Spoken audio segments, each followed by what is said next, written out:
Iran और Israel के बीच जारी युद्ध ने पूरी दुनिया में हलचल मचाई हुई है। 5 दिन से जारी इस युद्ध में 600 से ज्यादा लोगों की अब तक मौत हो चुकी है और 2000 के करीब लोग घायल हुए हैं। इस बीच उत्तर कोरिया के supreme leader Kim Jong Un के बयान से इजराइल और अमेरिका की धड़कनें बढ़ जाएंगी। जी मीडिया पर आई खबर की माने तो किम जोंग उन ने ईरान के समर्थन में एक बड़ा बयान दिया है। सुप्रीम लीडर किम जोंग ने कहा है, इस लड़ाई में तेहरान अकेला नहीं है। ईरान और इजराइल के बीच जारी युद्ध के बीच किम जोंग उन का ये पहला बड़ा बयान है। साथ ही किम जोंग ने इशारों में ही इजराइल और अमेरिका को चेतावनी भी दे दी है और ये कह दिया है कि ईरान को अकेला ना समझे, उत्तर कोरियाई सेना पूरी तरह से सतर्क है। कई देशों ने पहले ही किया है ईरान का समर्थन।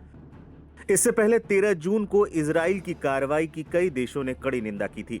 अधिकतर देशों ने इसे अंतर्राष्ट्रीय कानून, संयुक्त राष्ट्र चार्टर और राज्य की संप्रभुता पर आघात बताया था। 21 अरब अफ्रीकी और मुस्लिम देश एकजुट होकर इजराइल से शांति बहाल रखने, हिंसा पर तत्काल रोक लगाने और बातचीत की मेज पर लौटने का आह्वान किया था। इसके साथ ही रूस और चीन ने भी ईरान के समर्थन में दबे स्वर में ही लेकिन अपना समर्थन दिया है। रूस ने पूरे मामले पर अमेरिका को एक तरीके से चेताया भी है कि इजराइल की मदद ना करे। अगर अमेरिका इजराइल की मदद करता है तो मामला और बिगड़ सकता है। चीनी विदेश मंत्रालय के प्रवक्ता ने भी एक नियमित प्रेस कॉन्फ्रेंस में कहा, हम सभी पक्षों से आग्रह करते हैं कि तनाव को जल्द से जल्द कम करने के लिए तत्काल कदम उठाएं, क्षेत्र को और अधिक उथल-पुथल में जाने से रोकें। खबरें तो ये भी सामने आ चुकी हैं कि ईरान की मदद के लिए चीन से 3 बड़े जहाज उतरे हैं, जिनमें सैन्य सहायता भी मौजूद है। अमेरिका की धमकी पर भड़क उठा ईरान इजराइल युद्ध में अमेरिका के कूदने की अटकलों के बीच ईरान के सर्वोच्च नेता अयतुल्लाह अली खामनेई ने 2 टूक में कहा है कि उनका देश किसी भी कीमत पर सरेंडर नहीं करेगा। Aim right, achieve big. At KR Mangalam University, we provide you the platform to turn your dreams into reality. At KR Mangalam University. राष्ट्रीय टेलीविजन पर खामनेई ने देश के नाम राष्ट्रीय संबोधन में कहा, ईरान हरगिज आत्मसमर्पण नहीं करेगा। उन्होंने कहा कि ईरान की जनता अपने शहीदों के खून को कभी नहीं भूलेगी। उन्होंने कहा कि देश की हवाई सीमा का उल्लंघन करने वालों को कभी माफ नहीं किया जाएगा। खामनेई ने यह भी कहा है कि अगर अमेरिका ने इस्लामिक गणराज्य के दुश्मनों का साथ दिया तो उसे भी गंभीर नतीजे भुगतने होंगे। खामनेई ने कहा है, अमेरिकियों को पता होना चाहिए कि अमेरिका के किसी भी सैन्य हस्तक्षेप से उसे अपूरणीय क्षति उठानी होगी। ट्रंप ने कहा था, ईरान बिना शर्त करे सरेंडर।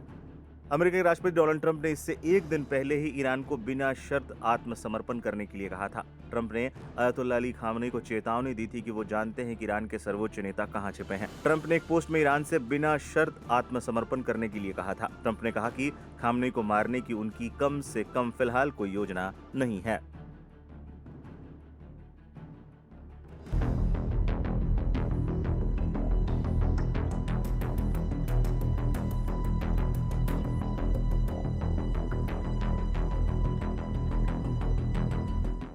इजराइल ईरान के बीच पिछले 5 दिनों से लगातार भयानक युद्ध चल रहा है।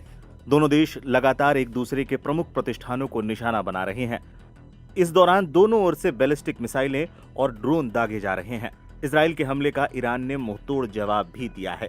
इस बीच ईरानी मीडिया ने 16 जून को दावा किया था कि हाइफा में एक तेल रिफाइनरी पर कई बैलिस्टिक मिसाइल हमले हुए। आधिकारिक पुष्टि के अनुसार इस रिफाइनरी को काफी नुकसान हुआ है।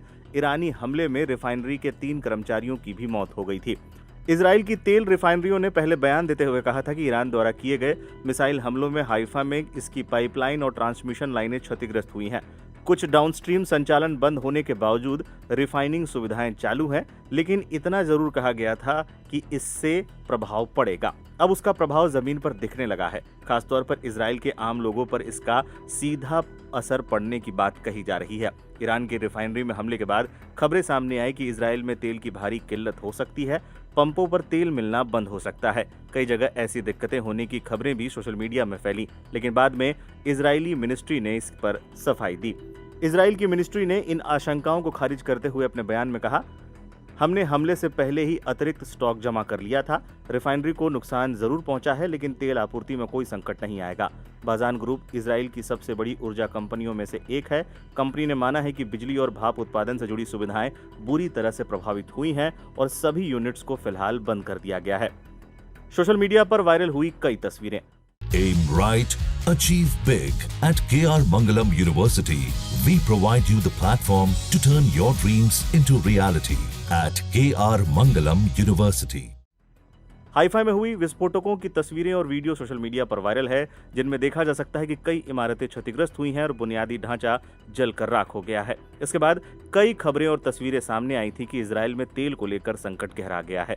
लोगों को तेल नहीं मिल पा रहा है। हालांकि सरकार ने स्थिति को नियंत्रण में बताया है और जनता से संयम बरतने की अपील की है। लोगों को भी सोशल मीडिया पर अफवाह न फैलाने की अपील की गई है। ईरान ने इजराइल को पहुंचाया भारी नुकसान। इजराइल और ईरान 14 जून 2025 से एक दूसरे के साथ युद्ध में है। देशों के बीच सीधी सैन्य टक्कर और तेज हो गई है। ईरान ने इजराइल के प्रमुख बंदरगाह शहर हाइफा पर बैलिस्टिक मिसाइलों से हमला किया, जिसमें हाइफा की तेल रिफाइनरी को निशाना बनाया गया। इसके अलावा ईरान ने मंगलवार को मोसाद का हेडक्वार्टर भी उड़ा दिया। ईरान का दावा है कि इन तमाम हमलों ने इजराइल की अर्थव्यवस्था और रणनीतिक स्थिति पर गहरा प्रभाव डाला है। 5 दिनों से जारी इस जंग के खत्म होने के आसार फिलहाल तो दिखाई नहीं दे रहे हैं। इजराइल के प्रधानमंत्री बेंजामिन नेतन्याहू भी तेहरान पर बड़े हमलों की धमकी दे रहे हैं। वहीं ईरान ने इजराइल को दिन में रात बना देने की चेतावनी दी है। ईरान ने तो यहां तक कह दिया है कि ये तो बस शुरुआत है। 100 दिनों तक इजराइल पर ऐसे हमले वो जारी रख सकते हैं।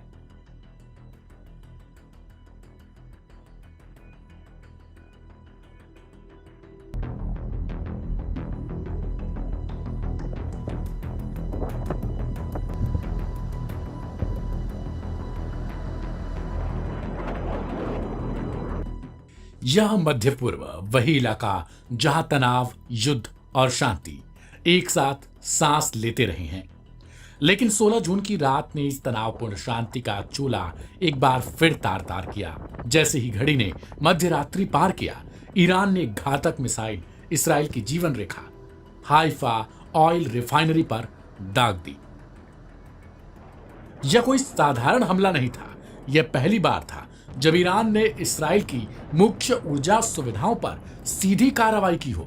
इसका संदेश साफ था, तनाव एक नए मोड़ पर पहुंच चुका है और ईरान इसराइल को यह दिखाना चाहता था कि वो इसराइल के कोने कोने में वार कर सकता है। चश्मदीद बताते हैं, धमाका इतना जोरदार था कि इमारतें तक थर्रा गई थी, कारें असंतुलित होने लगी। लोगों ने घबराकर सुरक्षित स्थान ढूंढने की कोशिश की। हर तरफ चीखें थी, हर तरफ अफरा तफरी। जैसे ही सूरज चढ़ा, असली नुकसान साफ नजर आया। कारखाने ने काम करना अस्थायी रूप से बंद कर दिया है। 3 लोगों ने इस हमले में अपनी जान गंवा दी है। इजरायली सुरक्षा बल ने पूरे इलाके की घेराबंदी कर ली है। एम्बुलेंस ने घायलों तक पहुंचने का प्रयास किया, जबकि पुलिस ने लोगों से घरों में रहने की अपील की है। इधर लोगों का कहना है यह कोई साधारण हमला नहीं था। यह पहली बार था जब ईरान ने इसराइल की मुख्य ऊर्जा सुविधाओं पर सीधा वार किया हो।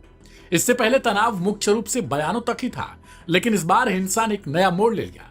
यह एकमात्र एक कारखाने पर हमला नहीं था, यह ईरान का एक संदेश था, एक चिंगारी जो पूरे मध्य पूर्व की शांति पर असर डालने की क्षमता रख रही है। Aim right, achieve big. At KR Mangalam University, we provide you the platform to turn your dreams into reality. At KR Mangalam University. जैसे ही सूरज चढ़ने लगा, असली नुकसान साफ तौर पर दिखने लगा। कारखाने ने काम करना अस्थायी रूप से बंद कर दिया है। इन खबरों से इसराइल में हड़कंप है। 3 लोगों ने इस हमले में अपनी जान गंवा दी है। इसराइली सुरक्षा बलों ने पूरे इलाके की घेराबंदी कर दी है। किसी को आने जाने की इजाजत नहीं है। एम्बुलेंस ने घायलों तक पहुंचने के बाद उन्हें बचाने की हर संभव कोशिश की। पुलिस ने लोगों से घरों में रहने की अपील की है। उनसे कहा गया वे शांति बनाए रखें, बाहर ना निकलें, क्योंकि ईरान की तरफ से लगातार मिसाइलें दागी जा रही हैं। पुलिस ने कहा है लोग आदेशों का पालन करें, क्योंकि मिसाइल कब कहां गिर जाए इसका कोई अंदेशा नहीं है। विश्लेषक बता रहे हैं यह हमला मध्य पूर्व में असंतुलन अधिक फैलने का संकेत देता है। इसराइल ने सुरक्षा एजेंसियों और सेना को हाई अलर्ट पर रखा है। इसराइल ने सुरक्षा एजेंसियों और सेना को हाई अलर्ट पर इसलिए रखा है क्योंकि आयरन डोम कई बार साफ तौर पर फेल नजर आ रहा है। इसराइल से आने वाली खबरों में अब पता चल रहा है कि आयरन डोम कई बार गलती से अपनी ही जमीन पर मिसफायर कर दे रहा है। अब हर नजर शांति प्रयासों पर टिकी है। संयुक्त राष्ट्र, अरब देश, यहां तक कि बाहरी शक्तियां सभी हिंसा पर लगाम लगाने, तनाव घटाने, बातचीत की टेबल पर लौटने की अपील कर रहे हैं, क्योंकि हर कोई जानता है मध्य पूर्व एक बार फिर असंतुलन या अस्थिरता की गर्त में गिरा तो इसका असर केवल एक देश तक नहीं, इसका असर फैल जाएगा पूरे क्षेत्र, यहां तक कि विश्व शांति पर। अब असली सवाल यह है कि हिंसा थमेगी या इसका असर अधिक फैलेगा। आज हर पल महत्वपूर्ण है। हर आदेश, हर प्रतिक्रिया तय करेगी मध्य पूर्व शांति की दिशा में जाएगा या अधिक असंतुलन, अधिक युद्ध, अधिक दर्द की गर्त में।